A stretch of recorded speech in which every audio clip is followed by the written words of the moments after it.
Men's and women's soccer split against Shawnee State and head on the road for the remainder of the week. Volleyball beat IUP-UC and fall to Indiana East as esports took on Highlands Community College. Pitt takes down ranked Louisville. Steelers are back from the bye. The Pens are 2-1 as they take down Calgary and rival Capitals, and the Riverhounds have a home playoff game this Saturday. And who's making it to the MLB's last series and taking home the gold? It's time to come on down to the Pioneer Sideline.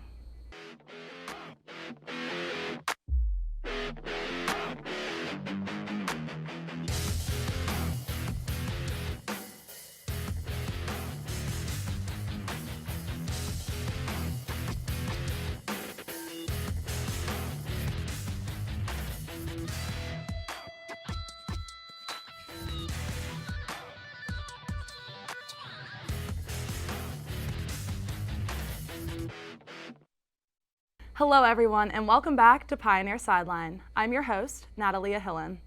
It has been a busy week for Point Park soccer.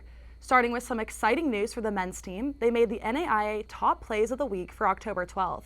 And checking in at number 4 was the bicycle kick from Giovanni Pezzi, assisted by Janito Pastimo. Congrats, boys. The men's team had 2 RSC matchups last week against Ohio Christian and Shawnee State. The Pioneers traveled to Ohio Christian last Thursday and tied the Trailblazers, leaving scoreless. Point Park had 40 shots on the net, with Ohio Christian at 8. Goalkeeper Edward Garcia saved 4 shots on the frame, and PPU has played a total of 272 minutes in games without letting a goal in the net. Moving on to the second RSC matchup of the week, which was this past Saturday against Shawnee State University. The Pioneers played the Bears at Highmark Stadium and had their first RSC matchup loss with a score of 2-1. PPU faced an early deficit, and Shawnee State's Matthias Camargo scored in the 8th minute and put the Bears ahead. Going into halftime, Shawnee State was leading 1-0, and PPU was holding a 6-5 lead in shots. In the second half, SSU's Joho Toledo scored in the 53rd minute. And Point Park built up their offense that included a goal from Baptiste Ferrand in the 61st minute. The game ended 2-1. After last week's games, the Pioneers have 4 wins, 1 loss, and 1 draw in the RSC. Switching gears over to the Point Park women's soccer team, as they had 2 big RSC matchup wins last week. The Pioneers played Ohio Christian for their first game on Thursday and took the win 9-1. PPU had a 6-0 lead going into halftime, with goals scored by Lorena Montanas with the first 2 in the first 5 minutes, Maria Rojas, Vanessa Vasquez with 2, and Holly Pasco. In the second half, Ohio Christian's Elizabeth Grooms scored in the 53rd minute, and the Pioneers shortly followed by securing 3 more goals, shot by Tatum Lucero with 2 and Orsi to tie. The final score was 9-1. Moving on to the Pioneers' second RSC game as they played against Shawnee State this past Saturday at Highmark Stadium. PPU won the matchup 2-1. The Pioneers were down 1-0 in the first half, but came back in the second half. Star forward Holly Pasco was fouled on a collision with the goalkeeper and drew a penalty. Lorena Montana stepped up and took a shot, low and right of the net, to tie the game up in the 52nd minute. Another foul was drawn right outside the box with Pasco again, but this time on the receiving end of harm. Vasquez striked it in the up 90, which was just outside reach of the Bears goalkeeper. The final score was 2-1. The Pioneers have 4 wins, 1 loss, and 1 draw in the RSC. Both the men's and women's team will be on the road this week for 2 RSC matchups against Midway on Thursday and WVU Tech on Saturday. Good luck to both teams. After the break, we recap volleyball and esports. Don't go anywhere.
Welcome back. Now we go to Matt Palangi to give us a rundown on how volleyball played this past week. Matt? Thanks, Nat. Volleyball started their week on the road in a conference matchup versus Ohio Christian. The Pioneers would start this game slow, unable to get anything going in set 1 to start off the matchup. Set 1 would be a 25-15 loss. Fortunately for the Pioneers, they played a way better set 2, having many moments to make plays and possibly take the set over. Ohio Christian was able to hold on and then win the set 25-20. The Pioneers are yet again in a situation where they can be swept. Set 3 was their best so far as they kept this whole set close. Ohio Christian held on to their lead throughout, with the Pioneers showing resilience with an attempt at a comeback. The Pioneers would fall set 3 25-22 and get swept. Amanda Contois would continue to put up numbers in the kill category, leading the team with 12 in this matchup. After some days off, the Pioneers would come home to Pittsburgh and host the IUPUC Crimson Pride. IUPUC is a new volleyball program, so this would be a fresh conference matchup for the Pioneers. The Pioneers looked strong right out the gate, managing to gain an early lead. This IUPUC team showed a lot of fight, and with great attacks, they were able to give the Pioneers a run for their money. Fortunately for the Pioneers, they held on to their tight lead and won set 1 25-21. Set 2 was even more neck and neck than set 1 was, as IUPUC would be the team that started off with the early lead. The Pioneers managed to get hot and take a small lead. Both teams would trade this lead, but the Pioneers got that lead right back late in the set and held on to win 25-23. The Pioneers are now up 2-0 and in full control of the game with hopes of the sweep. In set 3, the Pioneers would manage to start off with the early lead in this one, but as the set went on, IUPUC would take over and keep it close. Late in the set, IUPUC took the lead and held on to it, preventing the Pioneers' sweep. The Pioneers were still in a winning position, up 2-1 going into set 4. Set 4 was a better set from the start to finish as the Pioneers held on to a small lead throughout the whole set and managed to never give it up. The Pioneers will win set 4 25-22 and win this matchup 3-1. Amanda Contois was a human highlight reel as she would lead this team with 14 kills. Eden McElhaney would be the one on the receiving end, getting a whopping 19 digs. Elise Wallace would dime up her teammates and lead the team with 25 assists. The last matchup for the Pioneers for the week would be another conference matchup, this one being at home versus Indiana East. The Pioneers came out firing in set 1 and at a moment had a 6-point lead. Indiana East somehow pulled off a comeback and stayed hot. This was disappointing for the Pioneers as they would blow their lead and lose set 1. Set 2 was a domination with the Pioneers being on the losing end of it. Indiana East took that comeback momentum and turned it into a set 2 25-8 victory. The Pioneers are now on edge of getting swept and they picked up the slack. They played great through set 3, but just not enough to slow down this red-hot Indiana East squad. The Pioneers would lose this set and get swept. That was the end of the Pioneers week, showcasing highlights and lowlights, but the Pioneers will have 2 away games coming up. Good luck to them in those games and to the rest of the year. Now we go to Kai with the recap on how our esports team is doing. Kai? Thanks, Matt. The Point Park League of Legends team played their first 2 games of the NACE regular season last week against Minnesota State Mankato and Stony Brook University. Although the Pioneers put up a good fight, they would unfortunately lose both of these matchups 0-2. However, this was only week 1, so they still have a chance to progress further into the season. They play against Southern Alberta Institute of Technology and University of Akron this week. You can catch them live on Tuesdays and Thursdays. The Point Park Valorant team faced off last week against Highlands Community College in what would be the most important match for either team all season. The loser would officially be out of the running for the NACE Star League playoffs, while the winner would still have a chance to qualify. The Pioneers continued to shine on Bind, winning map 1 13-9. However, Highland Community College in turn took map split 13-9 themselves. It all came down to Ascent, where these 2 incredibly evenly matched teams fought a long and tough battle, reaching overtime after ending the second half 12-12. In the end, Highland Community College would take the map with a close 14-12 victory, meaning the Pioneers' run in the NACE season is now officially over. They will play their last match of the NACE regular season against Northern Kentucky University this Wednesday before officially transitioning to the CVAL season. You can watch the Point Park Pioneers play live on Twitch or follow them on YouTube, Twitter, Instagram, and their new TikTok for more updates, past matches, and fun behind-the-scenes content. 2 North American teams are moving on to the Game Changers Finals in Brazil at the end of next month. Game Changers is a professional division of Valorant committed to giving women and non-binary players the opportunity to compete in the professional scene. The North American Regional Tournament, organized and broadcasted by the Pittsburgh Knights, took place last weekend and was the third and final split of the 2023 season. In addition to a $50,000 prize pool in each split, teams were competing for points, which would be tallied at the end of the last regional qualifier, with the top 2 teams gaining a spot in the International Grand Finals. Version 1 qualified for the event with a near flawless run after winning Split 1 and 2 undefeated and only losing in the finals of Split 3 to Evil Geniuses, the other North American team to qualify despite cheating allegations. In other national news, FaZe Clan beat out Optic Gaming this last weekend to become the 2023 Halo World Champions, and the League of Legends World Championship kicked off in South Korea this last weekend. 22 teams from across the world will compete in this month-long event, with the grand finals taking place on November 19th. That's all from Point Park Sports. Back to Nat at the desk. Thank you, Kai and Matt. After the break, we break down everything going on locally and nationally. Make sure you stay tuned.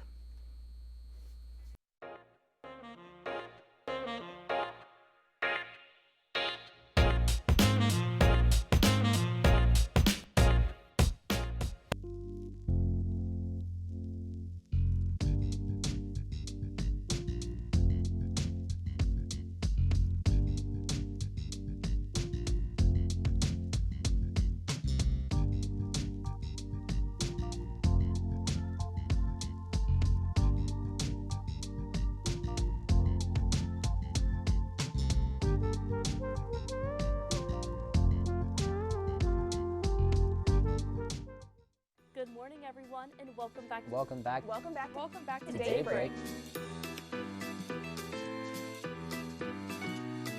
Chicken Guy opened in PPG Place on Monday. The bridge would open before the 1-year marks to check out the 20th annual gingerbread display. Share with you this week's Ray of Sunshine.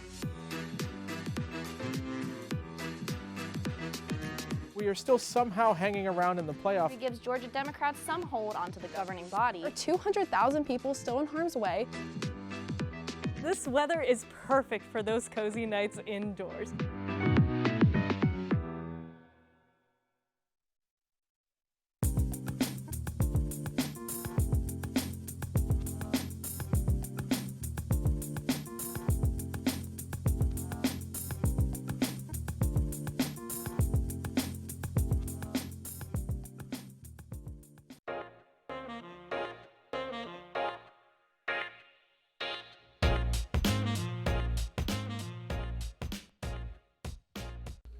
Welcome back. Now I'll be sending things over to Mike Hodgetts for all things locally. Mike? Thanks, Nat. After the Pitt Panthers pulled off one of the biggest upsets of Week 7 in college football, a pair of defenders earned weekly honors from the ACC for their contributions. Defensive lineman Samuel Okunlola earned ACC Rookie of the Week distinction, and cornerback MJ Devonshire was named ACC Defensive Back of the Week for their major roles in Pitt's 38-21 victory over then number 14 Louisville at Acrisure Stadium. Devonshire played perhaps the best game of his career as he was targeted 12 times while primarily trailing Louisville's top wideout Jamari Thrash. And he also came up with 5 passes defended and an 86-yard interception return for a touchdown, which was the longest in program history since 1997, while also adding 6 tackles as well. Okunlola made 4 tackles, including 2 for loss, and sacked Jake Plummer deep inside Pitt territory. That hit also led to a crucial fumble, which set up a game-tying drive for the Panthers offense. This marks the first time this season Pitt players have won weekly honors from the ACC as they go on the road at Wake Forest this Saturday at 3:30 Eastern Time. In Penn's news, Evgeny Malkin had a goal and an assist during a 5-goal third-period surge as the Pittsburgh Penguins beat the Calgary Flames 5-2 on Saturday night. Malkin tied Alexander Malgany for third most goals in NHL history among Russian-born players. Malkin, who scored his 473rd career goal, trails only Sergei Fedorov at 483 and Alex Ovechkin, who is at 822. Brian Rust scored twice, including a late empty net goal, while Riley Smith and Jake Gensel also scored during Pittsburgh's big third-period comeback as the Penguins won one night after shutting out Washington on the road. The Penguins go on the road as they visit Detroit Wednesday. As for Pittsburgh Riverhounds news, the Pittsburgh Riverhounds will head into the USL Championship playoffs on an 8-game unbeaten streak, while rookie Christian Gardner recorded his first pro shutout as the Riverhounds and Detroit City FC played to a scoreless draw this past Saturday in Michigan. The Riverhounds, who stand at 19-5-10, finished the regular season on a 6-0-2 streak. They also clinched the Players' Shield, given to the team with the best regular season record in the USL Championship last Saturday. They will begin the playoffs with an Eastern Conference quarterfinal matchup against either Detroit or Miami at 7 p.m.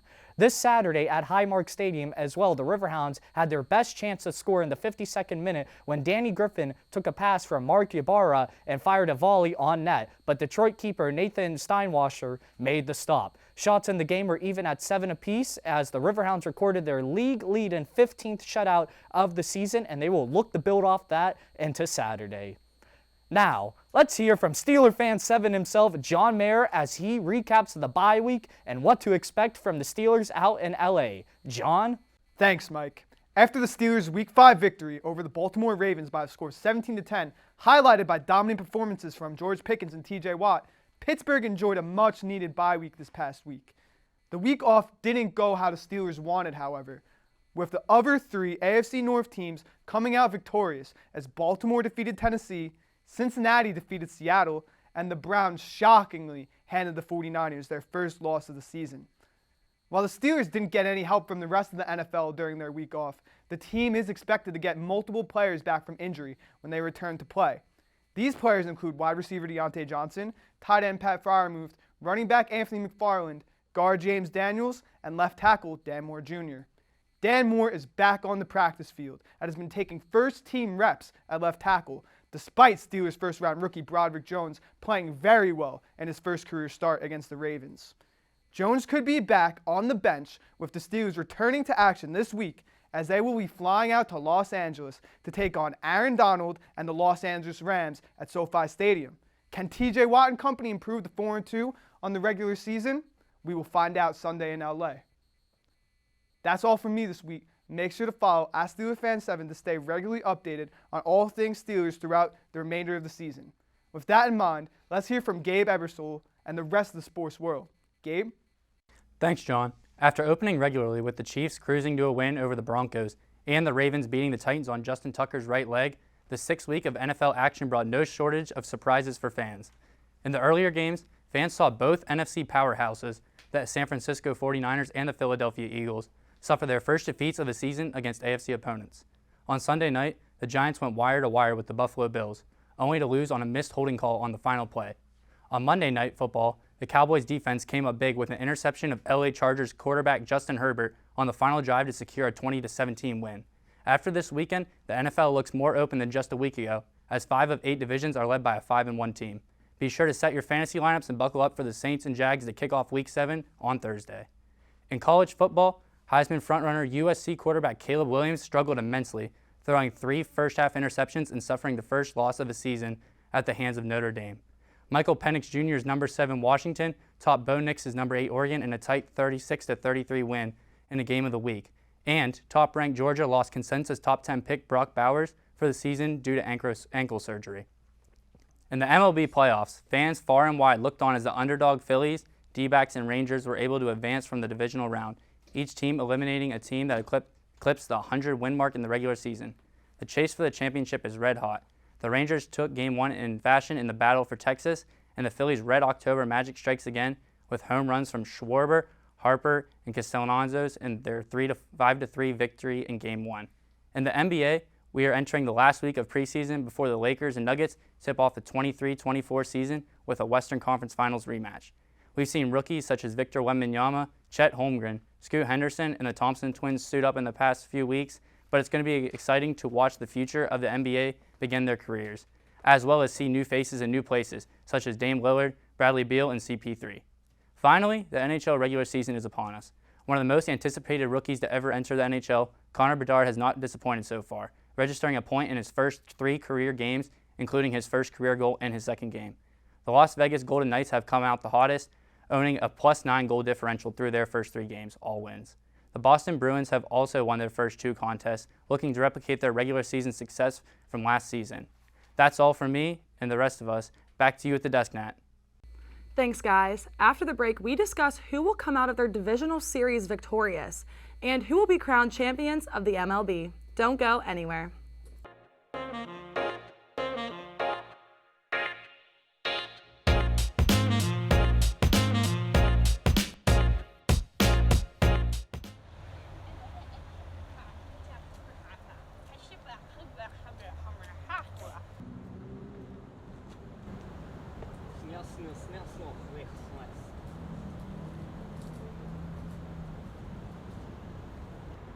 Hey.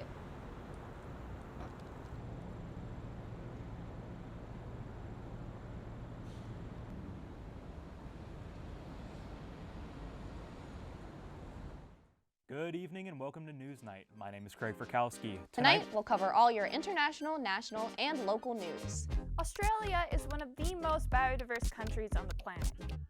Over 8,000 items are to be auctioned off at Pittsburgh International Airport on October 22nd. Last Thursday, the House committee investigating the January 6th attack chose to subpoena former President Donald Trump. All this and more coming up on News Night.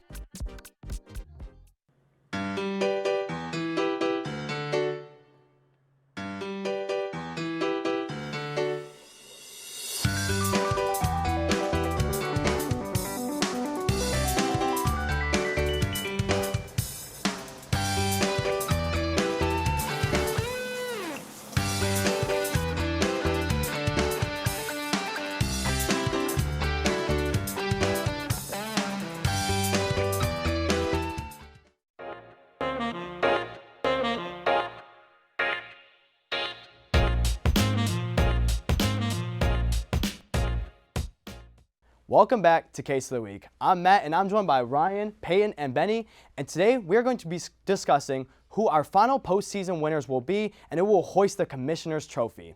So I'm going to start with the AL for us guys, and I personally have the Astros winning this series over the Rangers. I do know the Rangers are up 2-0, but for me, it's just something that rings in my head about this Astros dynasty where they just cannot lose, and it's still ringing in my head. So for me right now, I just think the Astros are going to pull it off, win maybe 2 in Texas, and they're going to somehow manage to make it back to the big series. Ryan? So I'm going to disagree with you. I have Texas winning this one as they are arguably in the top 4 in almost every single category in baseball as we speak right now. Astros pitching is not what it used to be. They don't have enough pitchers who can consistently solve it to win 4 games. I just don't see the Astros doing it again this year. The Astros, they have pitching. They have Verlander. Never count out Verlander. They have Valdez and Urquidy. They have guys. They have starting pitching, and I like their bullpen. I actually think I like their bullpen a little more than the Rangers. If I'm the Texas Rangers, you don't want to go back to Houston. You got to end this series in Texas. Because if you go back to Houston, I don't like their chances with Verlander and Valdez. Because, yeah, they hit Verlander and Valdez the first 2 games, but they'll find a way to rebound. So if you're Texas, you got the 2-0 lead. You got to win it in Texas. And we, like you said about the Astros dynasty, like we have to give the Astros the credit they deserve. Going to 7 straight championship series. You don't see that. You just don't see that. And to me, if they continue this success for the next 3 to 5 years and win another championship or 2, I think we have to start calling them a dynasty. They already really. are, yeah. Well, I'm actually going to have to disagree and agree with you at the same time. I don't think the Astros are a dynasty quite yet. I feel like their first championship is still tainted, at least like in my mind. But what I do happen to agree with is that the Rangers have to win the series in their own like ballpark, because if they go back to Houston, especially if Houston picks up at least 2 wins there, they're going to be in some serious trouble. And I think they have the like star power to end it in 4 games. Do I see it happening? It's probably going to end in 5, but that's how I see it going for the AL side. And I like the Astros. You just can never count them out in a playoff series. They have the postseason experience, and they have the pitchers who have been there and done it before, and the hitters too. You got Altuve, who's been there for years. So. Yeah, absolutely. You guys all have good points, but I'm gonna go to the NL now. For me, I'm rooting for Red October here. I just think we're gonna get a rematch. This team, the Phillies, I said it last year. I'm gonna say it again. They're getting hot at the right time, and they're just doing it again. When you lead off the series with a home run on the very first pitch, it just rings in your head that you're going to make the big series, and for some reason, it's going to stay there. I think this could be a potential sweep as well. I got the Phillies win this series honestly pretty easily. I have to agree with you too. I mean, the Phillies right now, they're red hot. I mean, they are 275 batting average. This is second in the MLB. 16 home runs. That's first in the MLB in the postseason. They have timely hitting. They have 4 pitchers sub 250 right now and 2 sub 100. You don't get that in any other bullpen or any starting lineup. They're just a complete team, and I feel like this team's gonna be the team to beat in the playoffs. Yeah, the Phillies should easily win this series, but as we have seen this postseason, and as we've seen in a lot of these 7-game series sports like baseball, hockey, and basketball, anything can happen. It's not about the best teams or who the best team is. I mean, all these 99 and 100 win teams, they aren't in the playoffs right now, and it's because baseball's postseason is about who gets hot at the right time and who seizes the momentum. So if I'm Arizona, I'm not giving up yet because one game can change the course of the momentum of the series. But yeah, I think Philadelphia, they have more star power. I like their bullpen a little more, although the D-backs starting pitching has been very surprisingly really, really good. Philly should win in 5 or 6, but you never know what can happen. You never know. Certainly don't count the Diamondbacks out. Well, I agree with Matt and Ryan. I think the Phillies are going to handle their business pretty well. I mean, the Diamondbacks, yeah, they made it pretty far in the playoffs, but they don't have that experience as much as the Phillies do. And the Phillies, again, they're getting hot at the right time, and I don't see them slowing down at any time. I think the Phillies handled their business pretty well. And I have to say, like, the Phillies crowd, that Philadelphia crowd, is unlike anything we've ever seen in baseball. Yeah. It's so much different. And you know, I'm not the biggest Philadelphia fan, but like those people, it's like a football game in there. You don't see, like, they were comparing crowds like in Atlanta to Philadelphia. Like, it's not the same. Like, you got to give those fans a lot of credit. It's a true home field advantage. One thing I have to give a lot of credit to the Phillies for is how bad they rocked the Diamondbacks ace. Like, Zach Gallen got destroyed in game 1, so like I got to give the Phillies a lot of credit, and that's why I think that they're going to make it. But now we're going to talk about the final series, who's going to win the championship overall. So I have Astros versus Phillies rematch, and I think this is the year for the Phillies. Philadelphia sports did not look good last year. 2 second place. You had the Eagles lose, and then you had the Phillies lose. I think this is the year that the Phillies, everything is just on their side, I feel like, right now. As you said, you guys all made great points about why the Phillies look so good, and I just have to agree with that completely. Their hitting is so red hot right now. They're scoring a good amount of runs every single game, and I just think that if they keep that up, they bring it to the final series, they're going to end up winning it. I have the Phillies winning the trophy this year. So I'm going to also have the Phillies winning the trophy this year, but I have the Rangers versus Phillies, and I have that game going to 6. Believe it or not, I feel like the Rangers is red hot right now versus a red hot Phillies team. They're going to trade back and forth all series. This is going to be a great series for us to watch, and I will still pull for the Phillies this year. I think we're most likely going to get a Rangers-Phillies matchup. I think if the Phillies play the Astros, I like the Phillies. But if the Rangers play the Phillies, I think I like the Rangers. They have not lost a postseason game. And everyone talks about the Phillies are on fire. We can't forget that the Rangers are on fire. Their lineup is one of the best in baseball. They don't even have Max Scherzer and DeGrom, and their starting pitching is amazing. Jordan Montgomery is turning out to be an ace, along with Nathan Eovaldi. And I just think that they got what it takes to win it all. And another thing, if Bruce Bochy wins the World Series, he's going to be in the conversation as one of the greatest managers of all time with 4 World Series championships. What he's done, turning Texas around from a 100-loss team to a World Series contender, is incredible, really. Well, I'm actually going to have to agree with Ryan here. I think we are going to get a Rangers-Phillies in the championship game. I do have the Phillies winning because I feel like they're just going to be the way better team when it comes down to that series.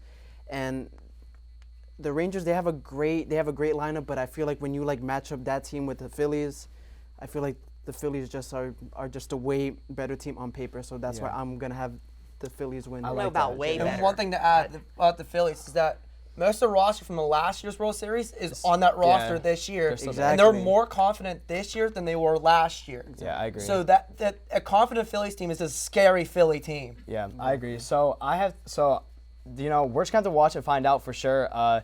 4 teams that could definitely win it. With all that speculation, that's all the time we have this week. Be sure to join us next week at the same Pioneer time, the same Pioneer channel, and the same Pioneer Sideline.